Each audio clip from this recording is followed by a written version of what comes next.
დორსალგია არის ზურგის ტკივილი, რომელიც ერთ-ერთი ყველაზე მეტად გავრცელებული ჯანმრთელობის პრობლემაა მსოფლიოს მასშტაბით.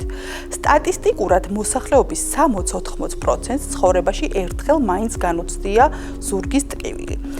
განსაკუთრებით ხშირია ტკივილი წელის არეში, ანუ ლუმბალგია. დორსალგიის გამომწვევი მიზეზები მრავალია. მათ შორისაა კუნთოვანი ან სახსროვანი გადაძაბვა, რაც ყველაზე ხშირად არასწორი პოზის ან მძიმე ფიზიკური დატვირთვის შედეგად ვითარდება.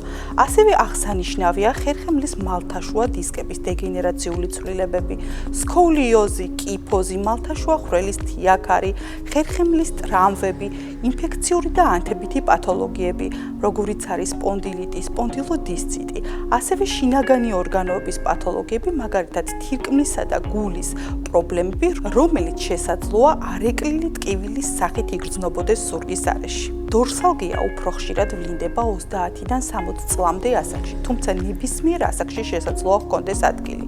სქესის მხრივ გავრცელება დაახლოებით თანაბარია.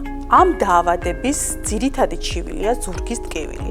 მახასიათებელი სიმპტომებია კუნთოვანი დაჭიმულობა, მოძრაობის შეზღუდვა, ტკივილის გაძლიერება მოძრაობისას, წოლისა და ხველის დროს და ტკივილის irradiatsiya კიდურებში. პაციენტმა ექიმს უნდა მიმართოს იმ შემთხვევაში, როდესაც ტკივილი გრძელდება რამოდენიმე დღე, თან ახლავს ტკივილის გადაცემა, ანუ irradiatsiya კიდურებში, მოძრაობის შეზღუდვა, ასევე ტკივილს თან ახლავს ტემპერატურის მატება, წონაში კლება, სისუსტე და რაც მთავარია, ტკივილის კუპირება, ანუ ტკივილის გაყუჩება ვერ ხერხდება ჩვეულებრივი ტკივილგამაყუჩებელი საშუალებებით. დორსალგიის დიაგნოსტიკისთვის უმნიშვნელოვანესია ნევროლოგის კონსულტაცია და მაღალტექნოლოგიური კვლევის ჩატარება, როგორიც არის მაგნიტურ-რეზონანსული ტომოგრაფია.